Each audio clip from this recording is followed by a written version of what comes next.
Welcome to the Jewish Diaspora Report. On this episode, we're going to look at Canadian Prime Minister Justin Trudeau's recent comments in Parliament, the lack of an apology to the opposition, and how Jewish politicians are caught between their identity as Jewish people and their politics.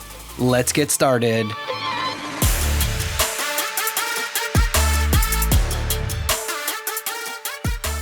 Today we have a special guest with us, my wife Emily, and she and I are going to discuss this recent issue that happened this past week in Canadian Parliament.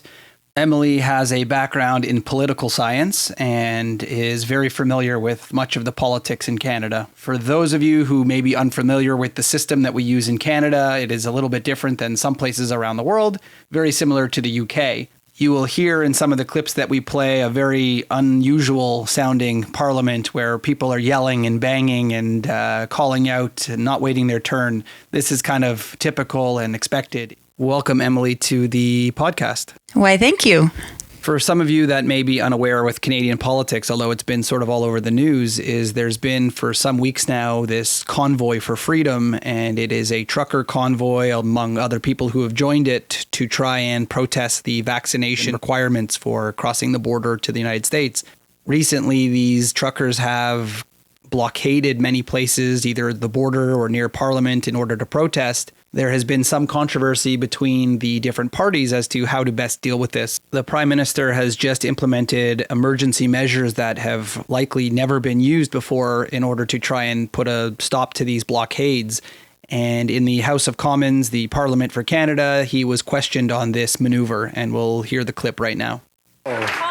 Optimistic, hopeful vision for public life isn't a naive dream. It could be a powerful force for change. If Canadians are to trust their government needs to trust Canadians. Those are the words of the Prime Minister in 2015. These people, very often misogynistic, racist, women haters, science deniers, the fringe. Same Prime Minister 6 years later as he fans the flames of an unjustified national emergency. So, Mr. Speaker, when did the Prime Minister lose his way? When did it happen? You're right, Honourable Prime Minister. Mr. Speaker, Conservative Party members can stand with people who wave swastikas. They can stand with people who wave the Confederate flag. We will choose to stand with Canadians who deserve to be able to get to their jobs, who be able to get their lives back. These illegal protests need to stop, and they will, Mr. Speaker. So here we have the Conservative member of Parliament asking Justin Trudeau why he decided to enact an emergency in this case and sort of speaking ill about the protesters rather than answering her question.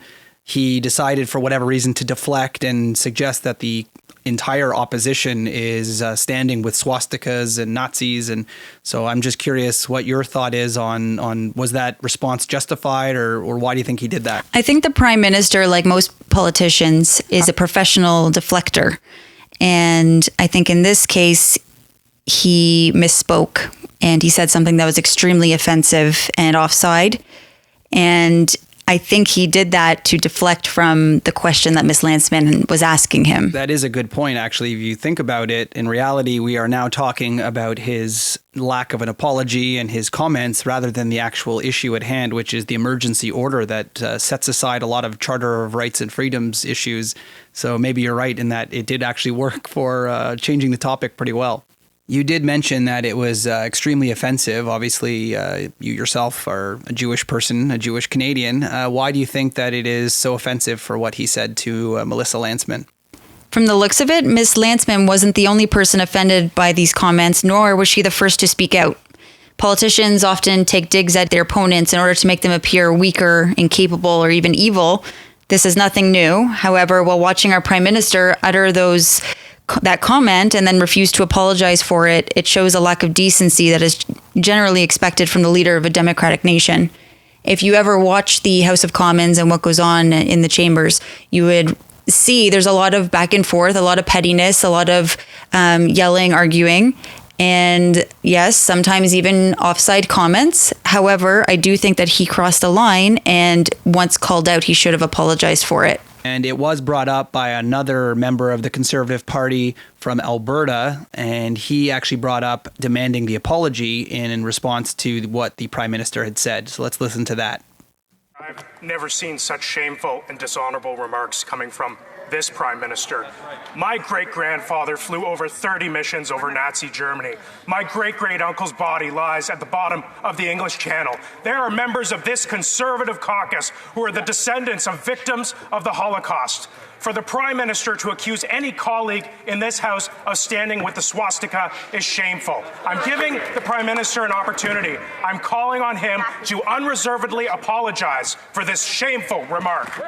Member of Parliament Melissa Lantsman is the grandchild, I believe, of Holocaust survivors. So not only was it offensive in the sense to suggest that she personally or even her people in her party stand with Nazis, it's even worse, obviously, to say that to a young Jewish lady who has grandparents who made it through the Holocaust. Yeah, you can really tell that these comments really made other members of Parliament very upset, not just the Jewish MPs, but this gentleman as well, who was talking about his grandparents and their contribution to fighting the Nazis. And I can tell, and you can hear it in his voice, how personally offended he was that the Prime Minister of the country of Canada would make such a comparison. This definitely is more than just a Jewish issue. This is really a lot of people have stood up on all sides of the aisle and tried to speak up against Nazism, fascism, and the history of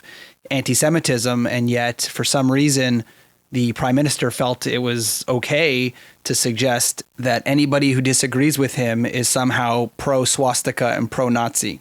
I don't think that Prime Minister Trudeau necessarily attacked Ms. Lantsman personally because she's Jewish. However, once the comment was made and then called out for being inappropriate, Prime Minister Trudeau chose to sideline his comment to move on without addressing it, and then later he left the House of Commons without issuing an apology.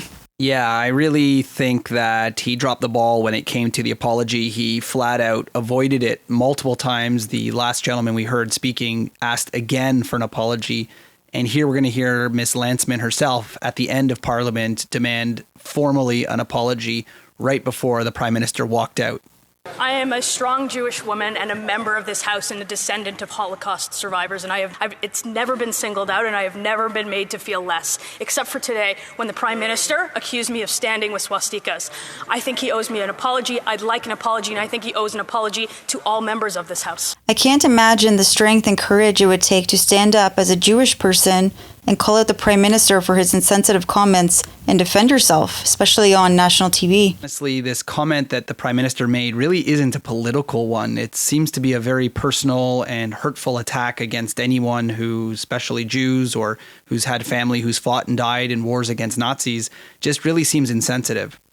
We do forget sometimes that there is the trauma that goes through generations, especially for Jewish people, to worry about hiding their Judaism or not speaking up, not rocking the boat. And for Ms. Lantsman, of course, to speak up against the Prime Minister might have been very, very scary in a way. So what's your take on the Prime Minister walking out? Honestly, I don't know if there is some sort of legitimate reason. I don't think I've heard why he left. I mean, he is the Prime Minister. He's probably a very busy man with all the things that he's doing.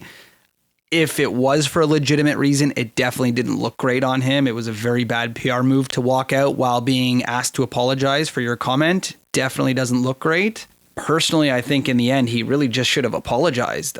I don't think there's any question as to whether or not this comment was a little bit over the line and a little bit rude towards the opposition, but I think he definitely should have apologized long before he left. I can't help but feel that a normal recourse for this would be if you were in a room with somebody and they made an offside comment, that immediately there would be an exchange of, hey, that's not okay. And on the other end, hopefully would be, you're right, I'm sorry.